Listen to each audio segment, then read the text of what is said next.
Hello and welcome to Precon Decon, the video series where I deconstruct the pre-constructed decks of Magic the Gathering's history. In this video we're going to keep looking at Dark Ascension and we're going to move on and look at Grave Power, which is a green and blue deck. So let's look at the deck list. So we've got 26 creatures, 6 sorceries, 1 instant, 1 artifact, 2 enchantments and 24 land, mana curve off to the side there. Let's dive in and start looking at the cards. So, theme of the deck is basically self-milling yourself to build up a really big graveyard. Because you've got a bunch of cards in the deck that care about you care about basically how much is in your graveyard, and it gives me this really actually nice nostalgic vibe for what blue green was like back in Odyssey, like a lot of self-mill effects to get kind of like threshold or like madness effects, and yeah, it's nice. It's got that kind of nostalgic vibe. I mean, obviously the individual cards are a little bit better, but yeah, it's kind of it's following that same line of kind of strategy. Anyway, so one of the rares of the deck, not the foil face rare, is Splinter Fright. So 2 in a green. It's an XX trample. Splinter Fright's power and toughness are each equal to the number of creature cards in your graveyard. As we saw from the deck list, you've got a lot of creatures in the deck. And at the beginning of your upkeep, you mill yourself for 2. So obviously a way of getting creature cards into your graveyard to make this bigger. It's nice that it's got trample as well. If this was just a big kind of XX, without that, it wouldn't be as good. Yeah, I think Splinter Fight is pretty good. Obviously complements the deck's strategy quite nicely. So the foil face rate is Ghoul Tree, so 7 and 1 green for a 10/10. No other abilities, which is a bit of a shame. Maybe giving it trample would have been a bit ridiculous. But it costs 1 less to cast for every creature card in your graveyard. So I think I had this deck, or at least kind of reconstructed it, and the number of times I managed to like cast Ghoul Tree for only like 1 or 2 mana was really crazy, and like there's few feelings better than getting a 10/10 out for only 1 mana. Because then it's just there. Then you just got to deal with it.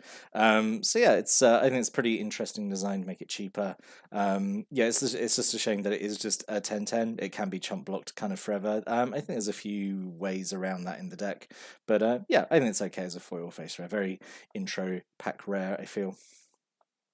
And then we've got 2 Boneyard Worms, 1 in a green for an XX. Power and toughness each equal to the number of creature cards in your graveyard. So yeah, basically a smaller Splinter Fright. Yeah, it doesn't have trample, but yeah, you obviously can grow, get pretty big as you mill yourself. And to help mill yourself, we've got some cards here. So we've got 3 Armored Scabs, 2 in a blue for a 1/4. When it enters the battlefield, you mill yourself for 4. Which is fine, and also then it's a big chunky defender. 2 deranged assistants, 1 in a blue for a 1/1. Tap mill yourself for 1 and add 1 colorless mana. So this is again helps you mill yourself and also then cast. Helps you essentially ramp. It's a very twisted version of a mana dork, really, I suppose. But it's doing the 2 things the deck wants, which is ramp up and also mill. So yeah, I think it's perfectly fine. And then 2 Tower Geists, 3 in a blue for a 2/2 flyer. When it enters the battlefield, you look at the top 2 cards of your library, 1 into hand and the other into your graveyard. So this is nice that you can do that. I don't know why it's got the I was going to say it's got like the Eye of Sauron in the background. I think it's just a creepy lighthouse. I never noticed that in the artwork before. But yeah, this is okay. And then serves as a 2/2 flyer afterwards, obviously. And then we've got 3 Dawn Treader Elk. I really like Dawn Treader Elk. So 1 in a green for a 2/2, so it's a bear straight away. You can pay 1 green, sacrifice it, set your library for a basic land card, put it onto the battlefield, tap, then shuffle. So yeah, this thins your deck. It's a shame this never cropped up in any decks with Morbid. I mean, I know the deck we had in the Morbid deck was in the last set we looked at, was in Innistrad. So before this got printed. But this was really good for Morbid. Sort of casual Morbid decks I was building at the time, because you can pop it any time. You're getting the land search, and also it's a death trigger which you can sort of control at any time. So yeah, really like Dawn Treader Elk. It's really nice. There's 3 of them in this deck actually. Yeah, so I like that. 2 Ambush Vipers, 1 in the green for a 2/1 flash and death touch. So yeah, like perfect creature to cast mid combat, and get sort of get a double kill. Yeah, really like Ambush Viper. It's pretty fun. Single Acidic Slime. So we've got quite a few M12 cards in this deck actually. So 3 and 2 green for a 2/2 death touch. When it enters the battlefield, to destroy an artifact, enchantment, or land. So pretty much always has a target for that effect. Yeah, it's pretty good. Single Ether Adept, 1 and 2 blue for a 2/2. When it enters the battlefield, you return a creature back to owner's hand. Yeah, it's fine. Disrupts the opponent. While you, I guess it's kind of stalling them out while you durdle around with milling yourself, I suppose. So yeah, it's okay. A single Alluring Siren, 1 and a blue for a 1/1. Tap.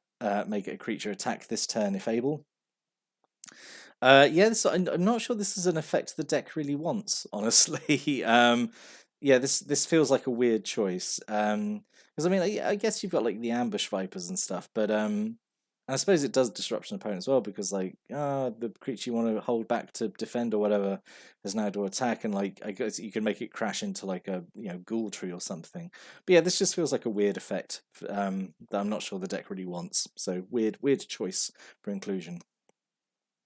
And then 2 Chasm Drakes, 4 and a blue for a 3/3 flyer.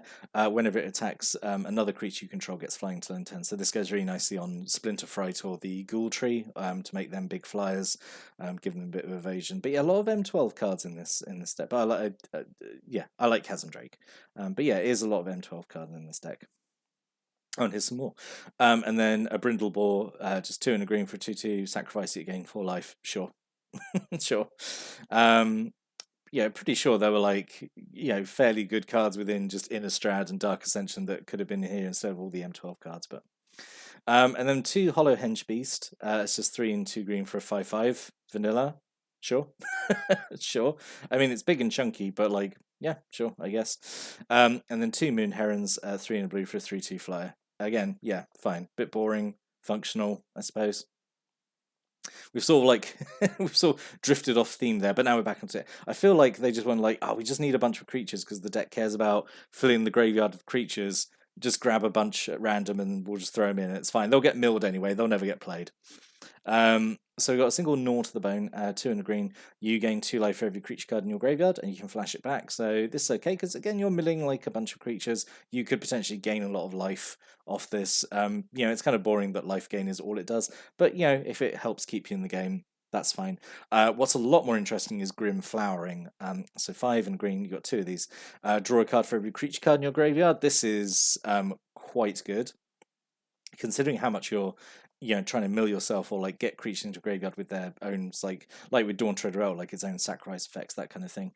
I'd say you need to get 3 cards off this at least to make it worthwhile, but I think that wouldn't be too difficult to do. Like I think you could easily get more than 3 cards off this by casting it kind of by the point you can cast it. At 6 mana, you've probably hopefully got already got 3 creatures in the graveyard already just through your own milling effects. So yeah, this would really help you restock your hand. And then 2 Mulches, 1 and a green. Reveal the top 4 cards of your library. Put all land cards revealed this way into your hand and the rest into your graveyard. So another kind of mill effect. This is a reprint actually from, I want to say Tempest. Actually, I think it's that old. Maybe Tempest, maybe Urza's. I'm sure someone in the comments will correct me. But yeah, this is again it's exactly what the deck wants to do. Is kind of throw away some cards. Get lands into your hand. Sure. So then, yeah, it's fine. And then 2 Tracker's Instinct. I think this is really interesting. So 1 and a green, reveal the top 4 cards of your library, put a creature card from among them into your hand, and the rest into your graveyard, and you can flash it back. This really helps. Again, the deck deal would want you're milling 3, but you're getting a selection out of the. Most of the deck is creatures. So you'll be able to hopefully pick out whatever you want, which will hopefully be Splinter Fight or Ghoul Tree. And then you can flash it back for not much extra. So yeah, I think this is a pretty good card to include in the deck. And then we got 2 Wreath of Ghosts, single green mana, which feels very, very cheap for what it does. Enchanted creature gets +X/+X, where X is the number of creature cards in your graveyard. So yeah, you could put this on Splinter Fright, double it up. Really putting this on any creature would really shoot it up. I say if this is giving, let's say even like +2/+2, and it will never give +2/+2. It will always give much more than that. Then yeah, this just makes one of your creatures such a huge threat, considering how much you're filling your graveyard. And then weirdly, a single Executioner's Hood, just 2 mana equipment, gives the equipped creature Intimidate. But again, it's fine to put on like Ghoul Tree or Splinter Fright, again, like one of these big evasive creatures. Anything you've got with Wreath of Geists, so they can actually kind of swing through. Because I guess the thing is like, judging by the the size you can get some of the creatures like the Boneyard Worm, Splinterfright, Ghoultree, you're kind of only want to. I guess it's pointing towards a strategy where you only kind of need to hit your opponent kind of once or twice to win that way. So giving evasion is to your big creatures is pretty important, I suppose. And then 14 forests and 10 island. So what could have been? So I do think there's a bit too many M12 cards in here. I think there's definitely some better choices that could have been made. So we'll talk about the sort of non-rares first. So Thought Scourer, I thought is really that should be a shoe-in. 1 blue mana, type player mills 2, and then you draw a card. So this is, I feel like, an effect the deck wants. You're milling yourself 2 and then drawing an extra 1. So like you've reduced your deck by 3 straight away. Yeah, I don't know why that wasn't in here. Chiller Foreboding. I thought if you wanted more cards from Dark Ascension, I think you could have had one of these instead of the Siren for certain. So 2 and a blue. Each player mills 5, and then you can flash back for 8. So I thought that could have worked out pretty well. So alternate rare. So Ghoultree, I think this is the thing. So Ghoultree is from Dark Ascension. So we got to have a rare from Dark Ascension. It's just a shame that Splinterfright is from Innistrad and is the much better rare for the deck. And there's not really a better rare from Dark Ascension, I think, for this deck. So I don't know. So I mean, let's just say alternate rares. In an ideal world, Ghoultree would have been in Innistrad, and Splinterfright would have been in Dark Ascension. But as an alternate rare, Back from the Brink, I thought, because this interacts with the graveyard quite nicely. So 4 and 2 blue, it's an enchantment. You exile a creature card from your graveyard, pay its mana cost, and you make a token copy of it. So it's kind of like, it's kind of like your creatures have flashback, which is kind of interesting. It then does obviously reduce the number of creature cards in your graveyard, which then is kind of anti-synergy with your other effects. But I thought this could have been good, as you're stacking your graveyard anyway. And things like there's no way of getting stuff back from your graveyard, which I feel like is a bit of a downside, because you stock up the graveyard, but like you mill away, say, Splinterfright or Ghoultree, like those were your like win conditions, and like you've got no way of getting them back, which is a real shame. Which is why I always feel like these self-mill strategies always feel a little bit risky. But yeah, I thought Back from the Brink could have helped alleviate that somewhat. But yeah, I think the 2 rares we've got in here, okay. Ghoultree is okay, Splinterfright is okay. It's just a shame there's not like, I guess, like another creature that could have interacted well with like self-milling, or like having a really full graveyard, or like even reducing your library just to 0 cards. It's a real shame not such a card existed. So in summary, I think this one is, I think it's an interesting strategy, right, to introduce to a new player. That it's like, oh, it doesn't have to be just a bunch of creatures and attack. You can do these other fun things like milling yourself and treating your library and your graveyard as resources. I think that's like an interesting strategy to highlight to a new player. And obviously it plays into one of the strengths of Innistrad, which is, it's a big graveyard focused set.